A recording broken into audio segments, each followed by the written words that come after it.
This is a loop through the highlands of Yunnan, China's far southwestern province, linking 3 towns that most itineraries string together into a single unhurried week of travel.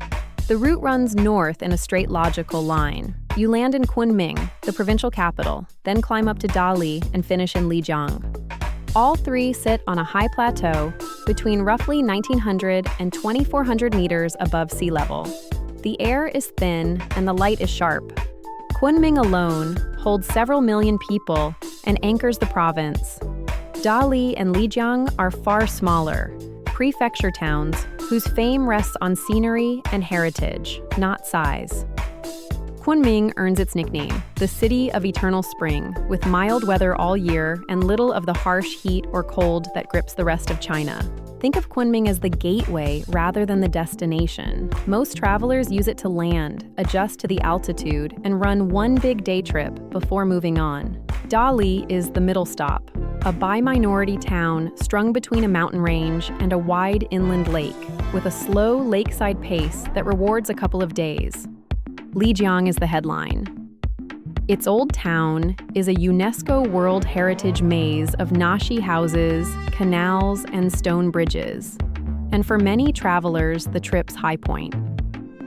Culturally, the loop climbs out of Han-majority China into a patchwork of ethnic minorities, by around Dali and Naxi around Lijiang, each with its own language and dress. Lijiang's north also carries a strong Tibetan influence, from yak meat hot pot to mountain monasteries, a reminder that the plateau here rises toward the edge of Tibet. This is a scenery and culture trip, not a city break. The pull is old towns, a famous lake, a snow mountain, and stone forest karst, not nightlife or shopping malls. It suits travelers who like walkable historic quarters, gentle hiking, and slow days, and who do not mind that English is thin and the altitude is no small thing. A week is the natural fit. 1 or 2 nights in Kunming, 2 in Dali, and 2 or 3 in Lijiang covers the loop without feeling rushed. To frame the whole route in one line, the loop is Kunming, the spring weather gateway, then Dali, the lakeside by-town, then Lijiang, the Naxi heritage finale. Set expectations on one trade-off going in. These are deeply scenic places, but they are also heavily domestic tourist destinations, busy and commercialized in the old town cores. Almost every loop starts by flying into Kunming Changshui International Airport, the main air hub for the whole province, and the code KMG on your ticket. Here is a useful entry quirk. Kunming is one of the Chinese cities covered by the visa-free transit scheme, which lets eligible travelers stop over without a full tourist visa. That transit window is generous, up to 144 hours, but it is transit only. It requires an onward ticket to a third country. So confirm the current visa-free transit rules with an official source before you rely on them. For a straightforward round trip, most travelers will still want a full tourist visa. From the airport, the easy move is the metro. Kunming Rail Transit Line 6 runs straight from Changshui into the city in about 30 minutes. Kunming is the only stop on this loop with a metro at all, and it is a modern system with 6 lines and signage in both Chinese and Pinyin. Metro fares are distance-based, running from 2 to 7 yuan a ride, and a metro day pass is 15 yuan if you plan a lot of hopping. City buses are even cheaper, a flat 1 yuan per ride, though route signs are almost entirely in Chinese, so a map app you can read helps a great deal. Taxis start around 8 yuan on the meter, and the ride-hailing app Didi works well here, which is often the simplest option if you do not read Chinese.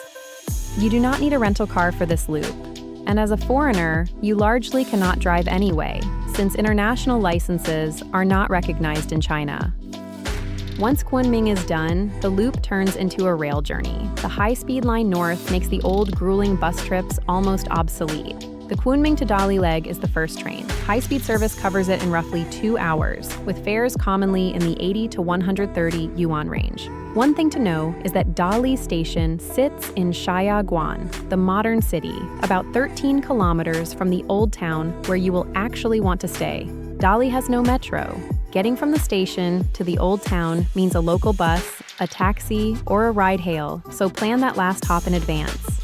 Local buses in Dali are cheap, roughly 1 to 3 yuan, with the ride out to the old town landing around 1.5 yuan. Taxis flag down at about 8 yuan, and they are the quickest way between the old town, the lakeshore, and the station if buses feel daunting. The signature way to get around Dali, though, is on 2 wheels. Rentable bikes and electric bikes let you ride the shoreline loop around Erhai Lake at your own pace. Dali's old town is compact and very walkable, paved with cobblestone pedestrian streets, while the modern district of Shiaguan is far less pleasant on foot and best skipped. Tourist shuttle buses also link the main sites around the lake, a help given that local bus signage is almost all in Chinese with little English. From Dali, the second train continues north. The Dali to Lijiang run is short, a regular rail service of about 2 hours through climbing valley scenery. Lijiang sits at the end of the line, and like Dali, it has no metro at all. The town runs on buses, taxis, and your own 2 feet. Lijiang's railway station is a few kilometers out, but its bus station sits only about 1.5 kilometers from the old town, a short taxi ride away. City buses here cost 1 to 2 yuan, and taxis flag down around 6 to 7 yuan, with fares often negotiated rather than metered, so agree on a price first. Inside the old town itself, there is no getting around on wheels. The lanes are stone and pedestrian, so the historic core is walked on foot, full stop. For wider exploring, bike rental runs about 20 yuan a day, and Didi covers trips out to the Snow Mountain or the outlying villages.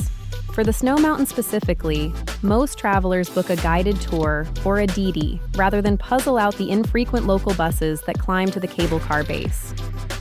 One practical note on maps. Apple Maps works fine throughout China since it runs on licensed local Chinese map data, so iPhone users can navigate as normal. Google Maps is the one that does not work behind the firewall. Android users can lean on a Chinese map app or reach Google through a VPN. The rail backbone makes the whole loop simple. Book both train legs a few days ahead on the official 12306 platform or on trip.com. Older overnight buses still run these routes for a little less money, but with high-speed rail now linking all 3 towns, the train is faster and well worth it. Because Kunming is a transit base more than a sightseeing city, where you stay matters less here than anywhere else on the loop. The most pleasant area to base yourself is around Green Lake, a leafy park district that is walkable, full of cafes, and close to the old town streets. Mid-range hotels in Kunming are a strong value, typically landing in the 300 yuan a night range, which is roughly $45 US. Upscale international flags like Sofitel and Grand Hyatt sit a step above, commonly around 400 yuan, still inexpensive by global standards. If you only need a clean bed near the airport metro for one night before moving on, the Guandu district is functional and cheap, if charmless. Hotel loyalty collectors will find familiar flags in Kunming, with Sofitel, Hyatt, Intercontinental, and Sheraton all present, which is rarer once you head north to the smaller towns. Dali flips the logic. Here, the location of your hotel is half the experience, and there are 2 very different zones to choose between. The first Dali zone is the old town itself, a walkable grid of by architecture, bars, and cafes. Lively and convenient, but noisy in the late evening. The second zone is the Erhai Lake shore, where boutique stays and seaview inns trade the old town's buzz for sunrise water views and quiet. Budget rooms in Dali start around 220 yuan, roughly $33 US, while Lakeview boutique hotels climb past 500 yuan. For couples and slow travelers, the lakeshore wins for atmosphere. For first-timers who want to walk everywhere, the old town is the safer pick. Backpackers are well served too, with sociable hostels on Renmin Road running dorm beds around 40 yuan, among the cheapest on the whole loop. If you want the lake without giving up convenience, the village of Shuanglang on the far shore has become a boutique inn cluster with some of the best sunrise views. Lijiang raises both the charm and the price. Its lodging is dominated by traditional courtyard guest houses tucked inside the old town's lanes. Staying inside Lijiang Old Town puts you in a restored Naxi courtyard with wooden balconies and tiled roofs, an experience in itself, though luggage must be wheeled over cobbles. If the main old town feels too busy, the quieter alternative is Shuhe, a smaller ancient town nearby with the same character and a calmer evening pace. Lijiang's better courtyard guest houses and resorts push prices up. Mid-range and upscale stays here commonly run around 500 to 700 yuan a night. That is the priciest lodging on the loop, but it buys real heritage atmosphere, so it is the one place to spend a little more. Families and anyone with mobility concerns should ask hard questions, since many old town courtyards have steep stairs, raised thresholds, and no vehicle access at the door. A handful of international resorts like Banyan Tree and Intercontinental sit on the outskirts toward the Snow Mountain, trading old town immersion for space, spas, and easy parking. One thing holds across all three towns. Chinese hotels usually run central heating in winter, which matters at this altitude when nights turn sharply cold. Booking ahead pays off in peak season. During the spring festivals and the October holiday week, the best old town courtyards in Dali and Lijiang fill up fast. Kunming's headline day trip is the Stone Forest, or Shilin, a vast karst landscape of gray limestone pillars that rise like a petrified forest about 90 minutes from the city. Closer in, the city offers easy half-day sights. Green Lake Park draws locals and winter gulls, while the Bronze Golden Temple sits in a hilltop park for about 30 yuan. For families, the Yunnan Nationalities Village near Dianchur Lake stages the costumes, dances, and houses of the province's ethnic groups, with adult entry around 90 yuan. History buffs can fold in the free Yunnan Provincial Museum or the Flying Tigers Memorial, which marks Kunming's role as a wartime base for American pilots. For a half-day of nature, the western hills rise above Dianchur Lake, where the Dragon Gate grottos are carved into a cliff with long views over the water. The stone forest is genuinely exceptional, a labyrinth of 200-million-year-old karst that ranks among China's strangest landscapes, and it is the one Kunming site to prioritize. A simple Kunming day starts at the stone forest in the morning, allowing 3 hours to wander the pillars, then heads back for a late lunch in the city. Day one's afternoon works well around Green Lake, with a slow loop of the park and coffee on Yunnan Street before an early dinner of crossing the bridge Noodles. A second Kunming day, if you have it, starts at the Yunnan Nationalities Village in the morning, then crosses to the western hills for an afternoon of cliffside views. Dali shifts the rhythm from sightseeing to slow exploring, and its draws cluster between the lake on one side and the Cangshan Mountains on the other. The centerpiece of Dali is Erhai Lake, and the classic experience is a boat cruise across its wide blue water, framed by mountains on every side. Just as iconic is renting an electric bike and riding the Erhai shoreline loop, stopping at lakeside villages, reed beds, and photo spots along the way. In the Old Town, the three pagodas are the signature monument, a triangulated set of 9th century towers reflected in a still pond, with combined entry around 120 yuan. A popular and very photogenic local custom is renting traditional Bai clothing for an Old Town photo shoot, which costs little and turns the day into a keepsake. Above town, the Cangshan Range offers cable cars and ridge trails for cooler air and long views down over the lake and the Old Town. The lakeside villages reward a half-day on their own. Shizhou keeps its Bai courtyard architecture and a famous baked bun, while Shuanglong offers the prettiest shoreline. For families, the wide, flat Erhai shoreline path is easy and kid-friendly on a rented bike, and the lake's wetland parks are gentle, stroller-grade walks.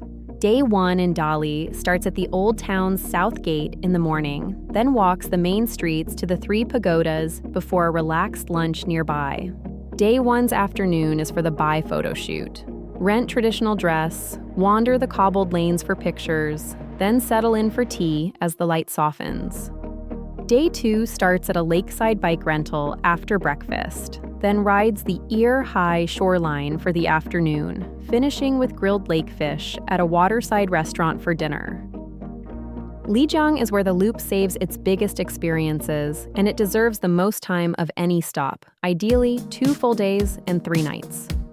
The old town of Lijiang is the centerpiece, and it rewards several unhurried hours. Its canal-laced lanes of Naxi houses are, for many travelers, the trip's best experience. Within the old town, Mu Family Mansion and the canal-fed Black Dragon Pool Park, with its famous view back to the Snow Mountain, are the 2 anchor sites. The bucket list draw is Jade Dragon Snow Mountain, a glaciated peak northwest of town reached by a series of cable cars to over 4,500 meters. Be clear-eyed about that mountain. It is a long round trip, 4 to 5 hours of transit, to a summit whose main payoff is the photos and the view. How long you linger up top is really up to the weather and to you. On a clear day, take your time. On a cloudy one, little reason to stay. That is why it is worth the trip only on a clearly sunny day. When the peak is swallowed in cloud, you pay full price to see almost nothing. The altitude up top is no joke, and some visitors feel real altitude sickness. Moving slowly helps, as does a rhodiola supplement started at least 3 days before the ascent.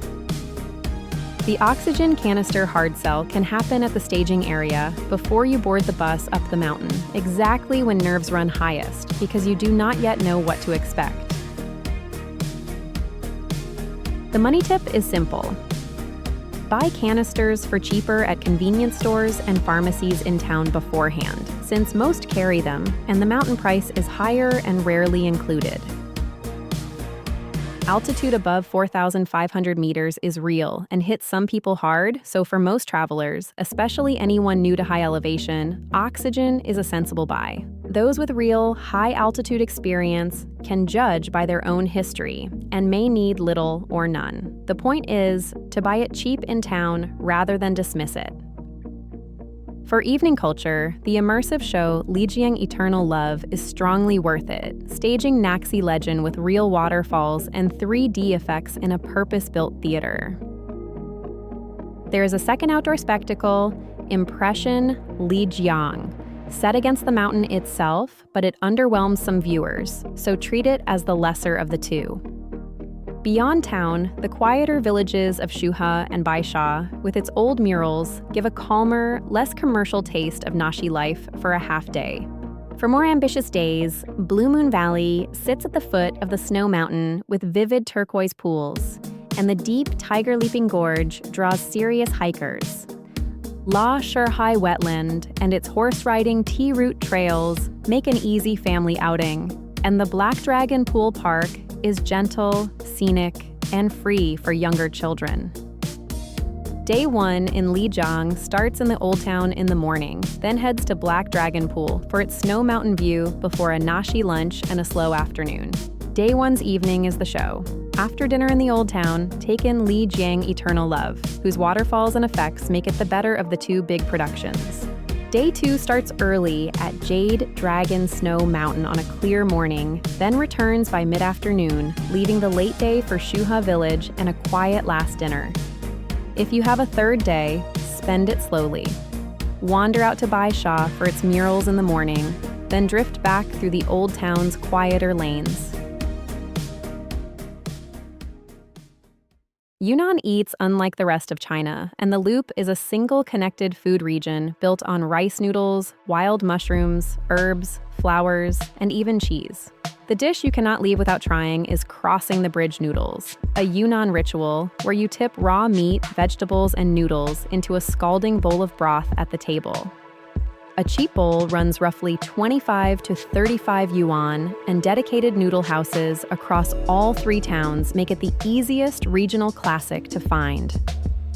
The real standout is Yunnan's wild mushrooms. The province is famous for an extraordinary variety found almost nowhere else, and trying them is one of the region's great food experiences. They turn up in bubbling hot pots and fragrant stir-fries, and a wild mushroom hot pot in summer or autumn is the loop's signature splurge meal. In the Tibetan-influenced north around Lijiang, yak meat is the other distinctive try, served in a rich, highland hot pot that suits the cold mountain nights. Surprisingly for China, the region has a real cheese tradition. Look for rubing, a firm goat cheese, pan-fried golden and dusted with chili salt, sold at street stalls. Each town adds its own accent. Dali leans on bi-grilled lakefish and a ceremonial 3-course tea, while Lijiang is the home of the chewy Naxi Baba flatbread. Flour food is a Kunming specialty worth saving room for, especially the rose cake, a flaky pastry filled with sweetened edible rose petals. On price, this is some of the cheapest good eating anywhere. A street meal runs a few yuan, and dinner for two often stays under 150 yuan. One warning worth heeding. The local palate runs hot and sour, and many Yunnan dishes are spicier than Western visitors expect, so ask for mild if you are sensitive. Yunnan is also serious coffee and tea country. The province grows much of China's coffee, and aged pu'er tea is poured in tea houses throughout the old towns. Vegetarians and Muslim travelers are reasonably well served, with vegan-friendly Buddhist eateries and a long-established network of halal noodle and beef restaurants across the region. Breakfast here is savory and early. Locals start the day on a steaming bowl of rice noodles from a hole-in-the-wall shop, often before 7 in the morning. Night markets are the region's social heart after dark. Charcoal-grilled skewers, fried goat cheese, and arqui rice cakes fill the food streets of all 3 old towns. A word on what to skip. Inside the busiest tourist lanes, prices climb and quality dips, so step 1 street back to where locals actually eat. On overall cost, the whole Yunnan Loop is inexpensive by Western standards, and the 3 towns differ less in daily spend than in what drives the bill. Lodging is the biggest swing between them. Kunming and Dali are easy on the wallet, while Lijiang's heritage guest houses make it the priciest place to sleep. Dali is the value leader for a comfortable trip. Budget rooms from around 220 yuan and cheap lakeside eats keep daily costs low. Kunming sits in the middle, with mid-range hotels near 300 yuan offset by the cheapest transit on the loop, thanks to its 1 yuan buses and low metro fares. Lijiang is where money goes fastest, between 500 yuan plus courtyard stays and the steep cost of the Jade Dragon Snow Mountain cable cars and entry tickets. Food, by contrast, stays cheap everywhere. A street breakfast is a few yuan in any of the 3, and a sit-down dinner for 2 rarely tops 150 yuan. For a budget backpacker, plan on roughly 200 to 300 yuan a day all in, leaning on hostels, noodle shops, and buses. A mid-range traveler doing private rooms, sit-down meals, and the major paid sites should budget closer to 500 to 700 yuan a day per person. The single biggest discretionary line item on the entire loop is Jade Dragon Snow Mountain in Lijiang, where tickets, cable cars, and transport stack up fast. A money-saving thread runs through all 3 towns. The old town cores of Kunming, Dali, and Lijiang are free to enter and wander, so most walking days cost almost nothing. Intercity transport is a small line item. The 2 train legs together, Kunming to Dali and Dali to Lijiang, generally land well under 200 yuan per person. Within each town, daily transport barely registers. With 1 yuan buses, cheap taxis, and bike rentals around 20 yuan a day, you can move all day for pocket change. Compared with a coastal China trip through Shanghai or Beijing, the Yunnan Loop runs noticeably cheaper, with lodging and food both well below big city levels. Paid attractions are where a comfortable traveler's budget actually goes, from the 3 pagodas and temple tickets in Dali to the stack of fees on the Lijiang Snow Mountain. The whole plateau shares one broad rhythm: a dry, sunny season from roughly November to April, and a wet monsoon season from June through September. The sweet spot for the loop is spring, in March and April, or autumn in October, when skies are clear, the air is mild, and rain is least likely. Kunming lives up to its eternal spring name. Even in January, daytime highs sit near 15 degrees Celsius, about 59 Fahrenheit, with cool but rarely freezing nights. By April, Kunming warms to highs around 25 Celsius, in the high 70s Fahrenheit, which is close to the city's ideal walking weather. Kunming's catch is the summer rain. July and August bring the heaviest downpours of the year, so the spring flower season is the better window. Moving north, the pattern holds, but the nights get colder and the wind picks up as the elevation climbs toward Dali and then Lijiang. Dali runs a touch cooler and famously windy, with January highs near 16 Celsius, around 60 Fahrenheit, and crisp lows just above freezing.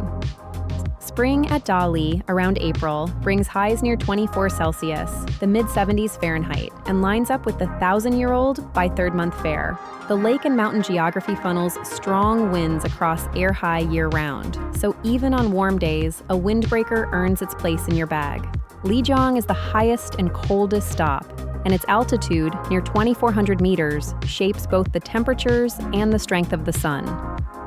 Lijiang's winter nights drop to freezing. January days reach about 15 Celsius, near 59 Fahrenheit, but lows hover right around 0 Celsius, the low 30s Fahrenheit.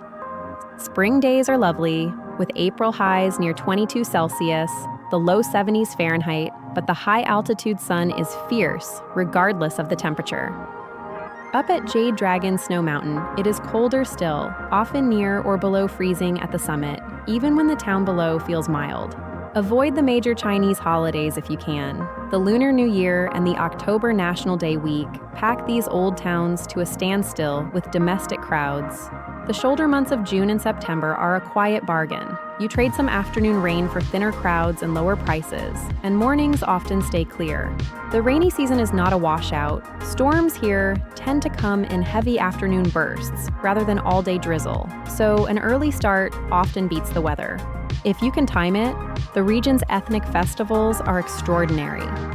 Dali's springtime third-month fair and the Midsummer Torch Festival fill the streets with song, fire, and color. Lijiang adds the Naxi Sanduo Festival in early spring, honoring the patron god of the snow mountain, the best single window to see living Naxi tradition up close.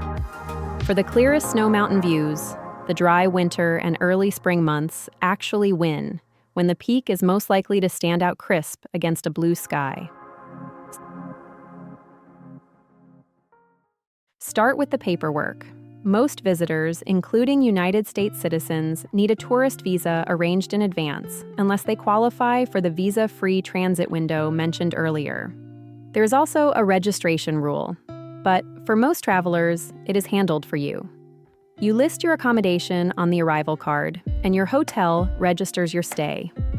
You only need to register yourself at the local police, the PSB, if you stay somewhere private, like with friends or family. That visit can be slow. Money runs on phones here. Mobile payment through Alipay and WeChat dominates everything from taxis to street stalls, and both now let foreign cards link in. Apple and Google Pay adoption is low, and many small vendors do not take foreign cards at all. So set up a mobile wallet and carry some cash as backup. ATMs at major banks like Bank of China will dispense yuan on a foreign card, which is usually the cleanest way to get local cash. Connectivity is the trap most travelers underestimate. China's firewall blocks Google, WhatsApp, Instagram, and most Western maps and apps you rely on daily. To reach those blocked services, you need either a VPN installed before arrival or an international roaming eSIM, usually the more reliable option. Note the key distinction. A local Chinese SIM gives you a number and local maps, but it does not climb the firewall to reach your blocked apps. Take the altitude seriously across the loop. The towns sit high enough that some travelers feel it, and Lijiang Snow Mountain is high enough to cause real sickness. Ease in slowly, hydrate, and consider a rhodiola supplement started at least 3 days before the mountain day. If symptoms get severe, the only real fix is to descend. On safety, this region is reassuringly calm. Violent crime against tourists is rare, and the main hazards are pickpocketing in dense crowds and the usual tourist trap overcharging. Keep the local emergency numbers handy just in case. Police answer on 110, and an ambulance comes on 120 anywhere in the country. One heads up worth planning for. Yunnan is a major tobacco-growing province, and smoking is very common, so expect cigarette smoke in lobbies, elevators, restaurants, and sometimes rooms. No smoking signs are widely ignored and rarely enforced. If you are sensitive to smoke, request a non-smoking room, choose well-ventilated or outdoor seating, and consider carrying a mask. Nightlife is low-key and Old Town flavored. Dali's Renmin Road Bar Street and Lijiang's Canal Side bars draw a backpacker crowd, with live music more common than late clubbing. The real cultural pull is the heritage itself. Naxi orchestral music, the ancient Dongba script, and Bai tie-dye workshops are the region's living arts, not formal museums. Shopping leans toward crafts, pu-er tea, silver jewelry, by indigo tie-dye, and rose flower pastries are the standout local buys, though bargaining is expected in the market stalls. A few etiquette notes smooth the way. Tipping is not customary and can confuse. A slight nod greets elders, and you should always ask before photographing local people. At temples, dress modestly with shoulders and knees covered, remove hats indoors, and step over rather than on the raised wooden thresholds of old Naxi and Bai buildings. Packing for the loop comes down to two realities: big swings in temperature between day and night, and a high-altitude sun that burns faster than you expect. For clothing, layers are the whole strategy here. The single most useful approach is dressing, so you can add and shed warmth as the day changes. Pack a warm, insulating layer, a wind-proof shell, a few breathable base layers, and one seriously warm jacket for the freezing cold at Jade Dragon's summit. For footwear and gear, the old towns are paved in uneven stone, so bring sturdy, broken-in walking shoes rather than anything delicate or brand new. Round out the gear with strong sunscreen and a hat for the intense UV, a day pack for mountain trips, sunglasses, and a refillable water bottle. For a small health kit, pack a rhodiola altitude supplement, lip balm and moisturizer for the dry highland air, and any personal medication in its original packaging. For the language gap, the Microsoft Translator app works well in China and handles conversations in near real time, which is a real help once you step outside the hotel. With a good international eSIM, coverage stays strong, so offline mode is not required, though it makes a fine backup. A few words of Mandarin still help. So, how do the 3 stops stack up when you have to choose where your days go? Each one earns its place for a different kind of traveler. Kunming is best for arrival and one big day trip. If your time is tight, treat it as a one-night gateway and push your nights north instead. Dali is best for slow travelers and couples who want a lake, a bike, and a relaxed old town, and it is the loop's standout value. Lijiang is best for the heritage seekers and the bucket list crowd, with the finest old town and the dramatic snow mountain at the highest prices. Who should think twice about this loop? Travelers who need easy English, step-free access, or a beach and resort holiday will find the highlands a poor fit. It is also a tougher trip for anyone sensitive to altitude, since every stop sits high and the marquee mountain day climbs much higher still. The honest verdict is that the loop is well worth it for the scenery and culture, and the value is excellent, provided you come for old towns and mountains. If you do only one thing right, give Lijiang the most time. Save the snow mountain for a clear day, and let Dali slow you down in between. That's our guide to the best of Yunnan. Everything mentioned is linked in the description below. If you are planning another trip, we have more guides waiting for you. And if you haven't yet, subscribe so you don't miss the next one. Thanks so much for watching.